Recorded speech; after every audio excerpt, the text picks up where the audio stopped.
Bonsoir, très cher bien-aimé. Ça fait un bon moment qu'on n'a pas discuté ensemble sur la parole de Dieu.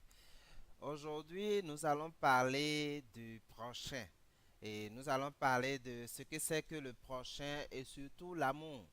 Parce que beaucoup de personnes se posent des questions sur les deux parties que Jésus a dit, aimez-vous les uns les autres comme je vous ai aimé, et aussi aime ton prochain comme toi-même. Alors, ces deux versets embrouillent beaucoup de chrétiens aujourd'hui. C'est ça qui fait que ils passent toute leur vie à vouloir aimer, mais c'est toujours, c'est toujours du fiasco. Ils passent tout leur temps à vouloir aimer son prochain comme lui-même, mais c'est toujours un problème parce que il se rend compte que c'est du faux. Il a certaines personnes qui se placent dans l'hypocrisie et qui disent ok, ouais, moi j'aime mon prochain. En fait, c'est les plus hypocrites parce qu'en fait, en réalité, ils n'aiment personne parce que personne n'aime personne. C'est une évidence aujourd'hui. Nous savons tous, l'homme est doté d'un esprit qui ne fait que penser à lui-même et non aux autres. C'est comme ça l'homme, c'est la nature de l'homme et on ne peut pas s'en passer. Et nous, ici, nous, qu'est-ce que nous montrons aux hommes? Nous montrons d'abord aux hommes quel est leur vrai état et après qu'ils aient accepté leur vrai état maintenant, ils peuvent accepter la parole de Dieu. Mais sans que l'homme n'accepte son vrai état, qu'est-ce qu'il pourra toujours faire? Il pourra toujours prétendre qu'il fait du bien, qu'il fait de bonnes œuvres et que c'est lui qui est meilleur aux autres. Là, c'est l'hypocrisie, ça. Maintenant, il y a certaines personnes, eux, sont déjà fatigués parce qu'on les a dit, faites le bien, aimez vos prochains comme vous-même. Et ils ont essayé depuis des années, mais ils n'ont jamais réussi. Alors, nous allons lire aujourd'hui dans le livre de Luc, chapitre Luc 10, du verset 25 jusqu'au verset, c'est jusqu'au verset 37, du verset 25 jusqu'au verset 37. Et nous allons lire Matthieu 5, et le verset 17 et 18, je crois. Nous allons aussi lire dans le livre de Romains 13, nous allons aussi lire cela. Et comme ça, excusez-moi, nous allons lever tout équivoque en ce qui concerne l'amour. Pour ceux qui ont des oreilles pour entendre, ils vont entendre. Et ceux qui ont des yeux pour voir, ils peuvent voir. Mais les autres, cela leur sera dit en parabole, comme l'a dit Jésus. Et les autres ne comprendront pas, ils ne pourront pas comprendre. Premièrement, nous allons lire dans Luc 10, du verset 25 au verset 37. Je lis la parole de Dieu. Un docteur de la loi se leva et dit à Jésus pour l'éprouver, Maître, que dois-je faire pour hériter la vie éternelle? Jésus lui dit, Qu'est-il écrit dans la loi? Qui lis-tu? Donc, on va revenir là-dessus. Il répondit, Tu aimeras le Seigneur ton Dieu de tout ton cœur, de toute ton âme, de toute ta force et de toute ta pensée et ton prochain comme toi-même. Nous allons bien lire cette partie, le verset 27. Il répondit, Tu aimeras le Seigneur ton Dieu de tout ton cœur, de toute ton âme, de toute ta force, de toute ta pensée et ton prochain comme toi-même. Tu as bien répondu, lui dit Jésus. Fais cela et tu vivras. Mais lui, voulant se justifier, dit à Jésus, Et qui est mon prochain? Jésus reprit la parole et dit, Un homme descendait de Jéricho, de Jérusalem à Jéricho. Il tomba au milieu des brigands qui le dépouillaient, le chargeaient de coups et s'en allaient, le laissant à demi-mort. Un sacrificateur qui par hasard descendait par le même chemin, ayant vu cet homme, passa outre. Un lévite qui arriva aussi dans ce lieu, l'ayant vu, passa outre. Mais un samaritain qui voyageait, étant venu là, fut ému de compassion lorsqu'il le vit. Il s'approcha et bandant ses plaies, en y versant de l'huile et du vin, puis il le mit sur sa propre monture, le conduisit à une hôtellerie et prit soin de lui. Le lendemain, il tira 2 deniers, les donna à l'autre et lui dit, Aie soin de lui et ce que tu dépenseras de plus, je te le rendrai à mon retour. Lequel de ces trois te semble avoir été le prochain de celui qui était tombé au milieu des brigands? C'est celui qui a exercé la miséricorde envers lui, répondit le docteur de la loi. Et Jésus lui dit, va et fais, et toi, fais de même. Alors déjà, il a cette partie-là, va et fais de même, qui embrouille beaucoup de personnes. Donc, le sacrificateur doit partir, et le pharisien, le docteur de la loi doit partir et faire la même chose, c'est-à-dire qu'il doit aller trouver un monsieur qui est tombé dans la main des bandits et il doit le secourir. De même, vous avez bien écouté, faire de même. On peut me dire, ok, c'est la miséricorde, il doit faire la miséricorde. Mais il faudrait qu'on sache ce qu'on appelle la miséricorde. La miséricorde vient le code à la fin vient de Dieu. Ça veut dire que la miséricorde, le mot miséricorde provient, ce n'est que de Dieu que cela peut provenir. Et miséricorde vient de misère, de corde qui veut dire Dieu qui nous a vus dans notre état de misère, mais qui nous a délivrés de quelque chose. Et c'est cette chose que nous allons voir tout à l'heure. Alors, donc, à partir du verset 25, alors, il a quelque chose. Le verset 26 dit, Jésus lui dit, qu'est-il écrit dans la loi? Qui lis-tu? Et qui, c'est écrit Q, U, apostrophe Y. Ça veut dire, quelle personne tu es en train de lire? Et il dit, tu aimeras le Seigneur. Ok, le verset 27 maintenant. Tu aimeras le Seigneur ton Dieu de tout ton cœur. C'est-à-dire que tout son cœur doit être dédié à Dieu. Si il y a quelqu'un qui a déjà encore son cœur dédié à Dieu, alors tout son cœur dédié à Dieu, cette personne-là, c'est en fait, il n'existe simplement pas dans le monde dans lequel nous nous retrouvons parce qu'il aura une partie de son cœur qui sera dédiée à ses enfants, à ses frères, à sa mère, à son père. Mais tout ça, qu'est-ce qui est écrit? Ton Dieu, le Seigneur, tu aimeras de tout ton cœur. C'est-à-dire tout ton cœur doit être adressé à Dieu. Et donc si ce n'est pas faisable, ça veut dire que ce n'est pas possible. Nous allons écarter ça. De toute ton âme. Et qui maîtrise son âme ici pour pouvoir dire que son âme adore Dieu à 100%? Ben, si la personne n'aime pas l'argent ou bien s'il n'a jamais fait quelque chose d'impudique, alors il peut dire que toute son âme alors adore Dieu. De toute ta force, ça veut dire quoi? Tu n'iras pas travailler, toi tu vas rester tout le temps pour adorer Dieu, toute ta force. De toute ta pensée, ça veut dire que toi, dans ta pensée, il ne doit avoir aucune autre pensée que la pensée d'adorer Dieu. Une autre chose, pas de travail, pas d'aimer ton enfant, pas ta pensée sur les difficultés de la vie, pas ta pensée sur rien du tout. Et si quelqu'un existe aussi comme ça, on le cherche aussi pour lui décerner un trophée. Et ton prochain comme toi-même. Voilà la partie que Jésus a pris pour lui expliquer. Et ton prochain comme toi-même. Et donc, et évidemment, Jésus lui a dit, va, fais la même chose et tu vivras. Et comme ce n'est pas possible d'aimer Dieu de tout son cœur, de toute son âme, de toute sa force, de toute sa pensée, et d'aimer son prochain comme soi-même, alors il ne pourra pas vivre. Et c'est pour ça que, sentant ce Marc, il est revenu vers Dieu et il lui a demandé, il lui a posé une question. Et qui est mon prochain? Alors Jésus lui a servi tout bonnement une histoire. Il dit, un homme a quitté Jérusalem pour Jéricho, il a été attaqué par les bandits. Un lévite est passé outre, un sacrificateur est passé outre. Est venu le Samaritain. Le Samaritain lui a prodigué les premiers soins, l'a mis sur son âne et l'a confié à l'hôtellerie. Et il l'a confié à l'autre en tirant 2 deniers de sa poche, il donna à l'autre et lui dit, prends soin de lui jusqu'à mon retour. Ce que tu auras dépensé de plus, je te le rembourserai. Et Jésus lui pose la question primordiale. Mais qui est le prochain de celui qui est tombé dans la main des bandits? Et le docteur de la loi lui répond, c'est celui qui a exercé la miséricorde envers lui. Ça veut dire le Samaritain.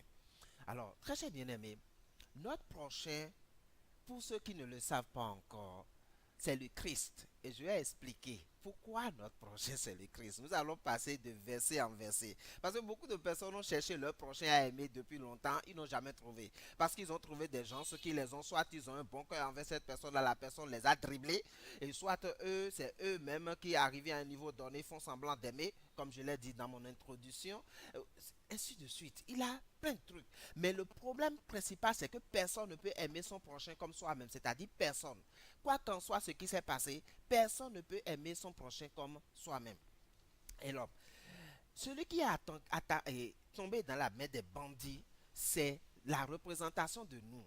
Quand Jésus parle chaque fois, il explique comment se passe, comment est-ce que l'homme peut passer de son étape de pécheur pour devenir juste. C'est son rôle sur la terre. La Bible a dit clairement dans Matthieu, tu lui donneras le nom de Jésus et c'est lui qui effacera le péché de son peuple. C'est lui qui effacera les péchés de son peuple. Et donc, le rôle de Jésus, ce n'est pas de venir, de transformer l'eau en vin et de distribuer des pains, d'être un boulanger ou bien d'avoir une entreprise de viticulture ou bien qui soit château de vin en France et qui fabrique le plus bon vin que les hommes puissent consommer. Le rôle de Jésus, ce n'est pas ça. Mais le rôle de Jésus, c'est d'effacer le péché, les péchés de son peuple. Et donc quand il parle chaque fois, c'est qu'il s'adresse aux hommes et il leur montre comment quitter l'étape de pécheur pour l'étape de juste. Et c'est ça qu'il est en train de montrer encore ici. Celui qui est tombé dans la main des bandits, c'est la représentation de nous tous les hommes. Les bandits, c'est la représentation du péché. Les Lévites et les sacrificateurs, on nous a dit jusqu'à aujourd'hui que ce sont des mauvaises personnes, des gens qui ne font pas le bien, et donc il ne faut pas leur ressembler parce qu'ils sont mauvais. Les Lévites et les sacrificateurs, ce n'est pas celui qui ne fait pas le bien, mais c'est plutôt les prophètes. Parce qu'il est écrit quelque part que selon la loi, le sacrificateur ne peut pas toucher le sang avant d'aller faire le sacrifice. Donc, il n'a pas l'autorisation de toucher le sang avant d'aller faire le sacrifice. Et donc, du coup, le sacrificateur, c'est comme le prophète. Il est venu, il nous a prêché l'évangile comme Ésaïe. Nous étions tous errants comme des brebis et chacun suivait sa propre voie. Et l'Éternel a fait déverser sur lui l'iniquité de nous tous. Ésaïe, dans l'Ésaïe 53, le verset 6, je crois. L'Éternel a fait déverser sur lui l'iniquité de nous tous. Et donc, ils nous ont prêché. Mais ils n'ont pas l'autorisation de nous sauver de la main du bandit qui est le péché. Et donc, du coup, il y a le Lévite, le sacrificateur qui est passé. Mais il y a maintenant la personne importante qui est venue, le Samaritain. Selon la loi, le Samaritain est un maudit de Dieu. Or, il est écrit dans la loi, maudit est quiconque est pendu à un bois. Et Jésus-Christ ayant été crucifié sur la croix, ça veut dire qu'il est maudit pour que nous ne reçoivions plus cette malédiction-là. En plus de ça, alors, il est écrit, celui qui a Dieu dit, je hais le péché et le pécheur. Il est le péché et le pécheur. Et donc à partir de ce moment-là, Jésus-Christ, en prenant la responsabilité de notre péché, a reçu la malédiction de nos péchés afin que Dieu puisse le détester jusqu'à le frapper de mort. Et donc à partir de ce moment-là, Jésus-Christ, c'est lui qui est la représentation du Samaritain. Parce que le Samaritain dans la loi, c'est un maudit de Dieu. Et Jésus-Christ a pris cette place-là de la malédiction. Et donc il est venu, il lui a prodigué les premiers saints. Ça veut dire qu'il a sauvé. Et après, il a amené dans une hôtellerie, il a confié à l'autre. Quand il a confié à l'autre, il a tiré 2 deniers, il a donné à l'autre en disant, quand je serai de retour, prends soin de lui et que ce que tu auras dépensé de plus, je te le rembourserai. Et donc là, à partir de ce moment-là, l'autre, nous devons comprendre c'est quoi l'autre. Jésus l'a dit clairement, je vous enverrai l'esprit de grâce, il vous enseignera tout ce que vous aurez besoin à apprendre. Et lui, il possédera, il prendra tout de moi. Il prendra tout de moi. Les 2 deniers, vous êtes en train de voir ça? Il prendra tout de moi. C'est-à-dire que Jésus lui a donné 2 deniers. Il lui a donné toutes choses pour qu'il puisse s'occuper de celui qui est attaqué par les bandits, celui qui est tombé dans la mer des bandits. Il prendra tout de moi. Que ceux qui ont des oreilles pour entendre, qu'ils entendent, et que ceux qui ont des yeux pour voir, qu'ils puissent voir. Il prendra tout de moi. Et donc, à partir de ce moment-là, l'Esprit Saint s'est occupé de nous. Et jusqu'au moment où Jésus-Christ reviendrait, quand il serait de retour, ce que l'Esprit aura dépensé de plus, il le lui remboursera. Pourquoi est-ce que l'Esprit va dépenser quelque chose de plus? La parole de Dieu répond encore et dit ceci. La parole de Dieu dit, je ne connais pas, Jésus dit, je ne connais pas l'heure du dernier jugement. Je ne connais pas l'heure où je serai de retour. Seul le Père le connaît. Et puisque Jésus ne le connaît pas, s'il donne quelque chose à l'Esprit Saint et que cela reste, manque, alors il lui remboursera parce que lui-même, il ne sait pas quand est-ce qu'il reviendra. Et donc, à partir de ce moment-là, on a posé la question claire au docteur de la loi. La question est celle-ci. Lequel de ces trois te semble avoir été le prochain de celui qui était tombé au milieu des brigands? C'est celui qui a exercé la miséricorde envers lui. Répondit le docteur de la loi. Qui a exercé la miséricorde envers celui qui est tombé dans la main des bandits? C'est le Samaritain. Et le Samaritain, c'est la représentation de Christ. Et c'est Christ qui est notre prochain. Et donc, nous ne devons pas aimer, ce n'est pas aimer les autres qui veut dire aime ton prochain comme toi-même. Ce n'est pas possible. L'homme ne peut pas aimer l'autre comme lui-même. Mais à partir du moment où il a accepté le Christ, il a tout accepté. Nous allons voir ça dans le livre de Romains. Et donc, comme je vous avais dit, nous allons partir dans le livre de Romains, Romains 13. Je crois que nous allons lire aussi Corinthiens pour pouvoir savoir toutes choses. Romains 13, nous allons partir dans le livre de Romains 13, le verset, nous allons voir le verset qui a suivi. Ok. Le verset 9, Romains 13, verset 9. En effet, les commandements, tu ne commettras point d'adultère, tu ne tueras point, tu ne déroberas point, tu ne commettras point, tu ne convoiteras point. Et ce qu'il peut encore y avoir se résume dans cette parole. Tu aimeras ton prochain comme toi-même. Tu aimeras ton prochain comme toi-même. Et donc c'est écrit, l'amour ne fait point de mal au prochain. L'amour est donc l'accomplissement de la loi. Et aussi, on nous a enseigné que si on a aimé notre prochain comme nous-mêmes, ça veut dire que nous avons déjà accompli la loi. Toute la loi s'est accomplie en nous. Et donc, c'est faux. Parce que ce n'est pas nous qui accomplissons la loi. Nous allons voir dans le livre de Matthieu qui a accompli la loi. Nous allons partir dans le livre de Matthieu 5, verset 17. Et nous allons voir c'est quoi qui a accompli la loi. Ce n'est pas les hommes qui ont accompli la loi, mais c'est Dieu qui a accompli la loi. C'est écrit dedans. Ne croyez pas que je sois venu pour abolir la loi ou les prophètes. Je suis venu non pour abolir, mais pour accomplir. Et donc là, nous allons voir clairement que qui a accompli la loi, c'est Jésus qui a accompli la loi. Et quelle est la définition de l'amour dans Romains 13, verset 10 ou 11? C'est écrit, l'amour, c'est l'accomplissement de la loi. Et qu'est-ce que c'est que l'accomplissement de la loi? L'accomplissement de la loi, c'est l'œuvre salvatrice que Christ est venu faire sur la terre. Et donc à partir de ce moment-là, l'amour, c'est le Christ. C'est l'évangile que nous avons reçu, c'est-à-dire l'œuvre salvatrice que Christ a fait en mourant sur la croix pour que nos péchés soient effacés. C'est ça qu'on appelle l'amour. Et ce n'est pas fini. Nous allons partir dans le livre de 1 Corinthiens 13 pour voir réellement ce qui s'est passé. Parce que dans 1 Corinthiens 13, il est écrit, quand ce qui est parfait viendra, ce qui est imparfait disparaîtra. Qu'est-ce qui est parfait qui est venu et qu'est-ce qui est imparfait qui a disparu? Ok, c'est écrit dans le livre de 1 Corinthiens chapitre 13. Quand je parlerai les langues des hommes et des anges, si je n'ai pas la charité, je suis un airain qui ressonne ou une cymbale qui retentit. C'est quoi? Qu'est-ce qu'on appelle la charité? On peut dire aussi l'amour, n'est-ce pas? Et quand j'aurai le don de prophétie, la science de tous les mystères et toute la connaissance, quand j'aurai même toute la foi jusqu'à transporter des montagnes, si je n'ai pas la charité, je ne suis rien. Et quand je distribuerai tous mes biens pour la nourriture des pauvres, quand je livrerai même mon corps pour être brûlé, si je n'ai pas la charité, cela ne me sert de rien. La charité est patiente, elle est pleine de bonté. La charité n'est point envieuse, la charité ne se vante point, elle ne s'enfle point d'orgueil, elle ne fait point rien de malhonnête, elle ne cherche point son intérêt, elle ne s'irrite point, elle ne soupçonne point le mal, elle ne se réjouit point de l'injustice, mais elle se réjouit de la vérité. Qu'est-ce que c'est que la vérité?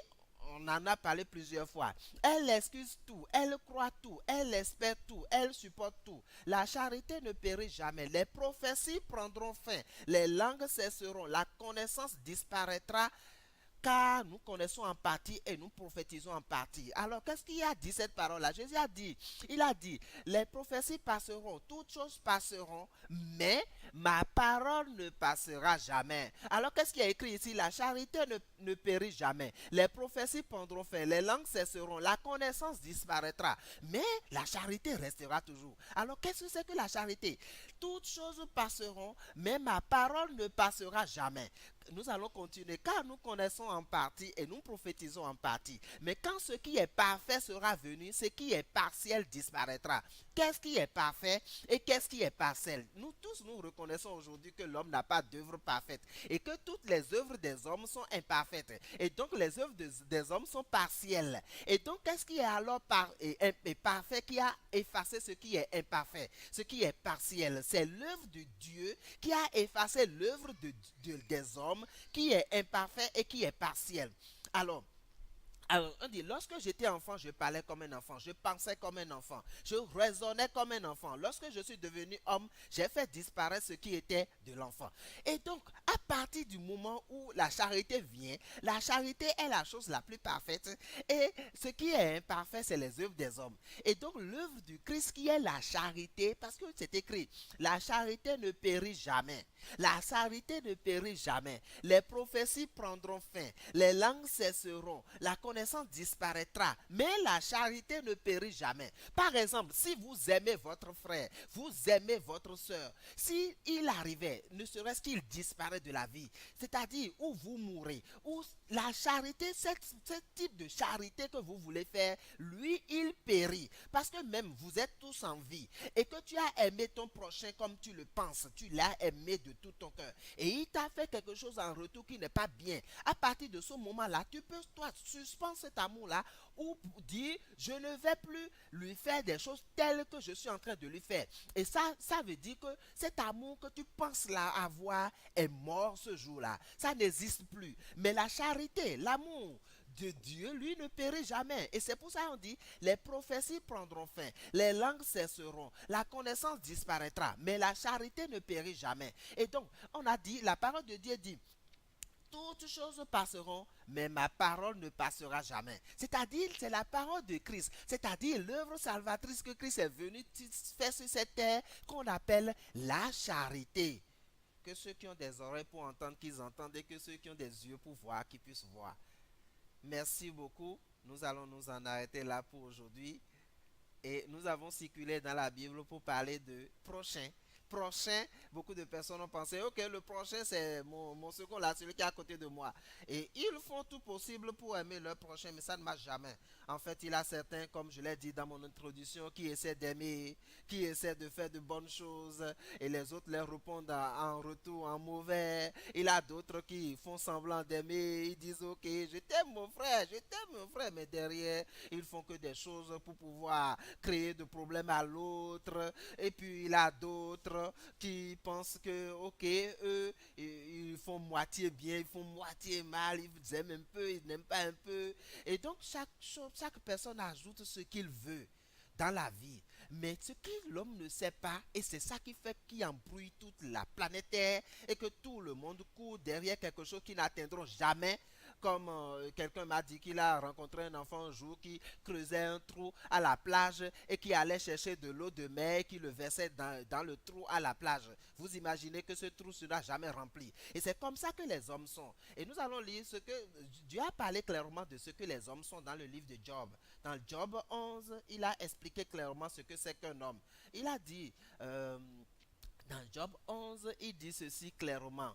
L'homme au contraire, Job 11, verset 12. L'homme au contraire a l'intelligence d'un fou. Il est né comme le petit d'un âne sauvage. L'homme au contraire a l'intelligence d'un fou. Il est né comme le petit d'un âne sauvage. C'est-à-dire quoi? L'intelligence d'un fou. Les hommes, il a Albert Einstein, il a qui encore qui est l'homme le plus, les hommes très intelligents comme Bill Gates qui a fabriqué Microsoft, ou bien il y a celui qui a créé Mark Zuckerberg, qui a créé Facebook, qui sont très intelligents. Mais devant Dieu, toute l'intelligence de l'homme est comparée à l'intelligence d'un fou. C'est-à-dire, nous sommes fous devant Dieu. Lorsque nous voulons utiliser notre intelligence, nous sommes fous devant Dieu. Nous ne sommes pas normaux. Nous sommes des déréglés mentaux. Et donc, il est né comme le petit d'un âne sauvage. Le petit, quelle est la caractéristique d'un âne? Et nous allons parler de la Pâque un autre jour, ou bien du rameau, de ce que les gens font en disant qu'ils font rameau. Et ils prennent des branches comment on appelle ça, de palmier. Ils agitent ça en l'air. Ils disent, ok, comme Jésus est rentré dans Jérusalem, on a agité rameau en l'air là. Nous aussi, nous allons agiter rameau en l'air. Et c'est là, rameau. Il faut comprendre la parole de Dieu exactement. Si on ne comprend pas la parole de Dieu, on se perd, on s'embrouille et on fait des choses pour plaire aux hommes dans ce monde, mais on ne fait rien pour plaire à l'Esprit de Dieu. Et donc, il dit, il est né comme le petit d'un âne sauvage. Pourquoi est-ce que j'ai donné cette explication? Parce que Jésus est rentré dans Jérusalem avec l'âne. Et je vais expliquer ce que c'est que l'âne dans une autre vidéo. Qu'est-ce que cela veut dire? Qu'est-ce que c'est que rentrer à Jérusalem sur le dos d'un âne? Et il faut comprendre ça avant d'aller prendre des branches des palmiers et de l'agiter en l'air. Et donc, il est né comme le petit d'un âne sauvage. Un âne a une caractéristique. Un âne est un animal têtu. Un animal qui n'entend jamais. C'est pour ça que l'âne a besoin qu'on le frappe plusieurs fois avant qu'il évolue. Et Dieu a comparé l'homme à un âne. C'est-à-dire, l'homme est un être, nous sommes têtus. Nous ne voulons jamais écouter Dieu. Certaines personnes m'ont dit, non, moi je ne suis pas têtu, c'est les autres qui sont têtus. Ici, on n'a pas dit qu'il a de différence. On a dit, l'homme, au contraire, a l'intelligence d'un fou. Il est né comme le petit d'un âne sauvage. Ça veut dire que l'homme est un fou. D'abord, il pense qu'il est intelligent, mais son intelligence, c'est de la folie. Il est fou.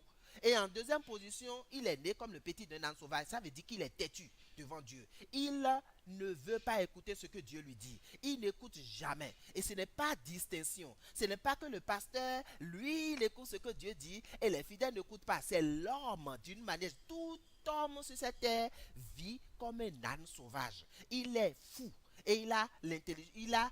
Il est comme un âne sauvage. Mais quand on ne connaît pas ça, quand on ne connaît pas son identité, quand on ne connaît pas ce qu'on est réellement, alors on peut accuser les autres. On dit, oh, c'est lui qui est un âne sauvage. Moi, je ne suis pas un âne sauvage. Mais tu es un âne sauvage, en fait. En accusant l'autre, ça veut dire que toi aussi, tu es un âne sauvage. Parce qu'il a un adage qui dit, il faut être suffisamment fou pour reconnaître de la folie dans l'art des autres. Si toi, tu n'es pas fou, comment tu sauras que l'autre est fou? C'est clair. Donc, à partir de ce moment-là, l'homme doit connaître clairement son identité. Merci beaucoup et on se dit à la prochaine fois. Le vœu de mon cœur, c'est que vous soyez sauvés et que vous compreniez clairement ce qui est écrit dans la Bible au lieu de lire la Bible comme étant un récit des événements passés.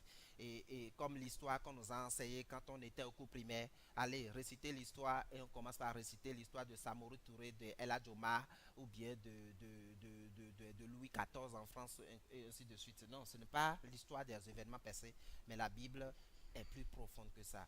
Le vœu de mon cœur, c'est que vous puissiez comprendre ça euh, clairement.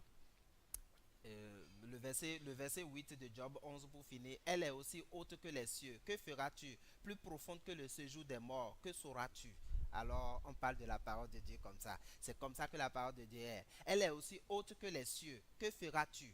Plus profonde que le séjour des morts. Que sauras-tu?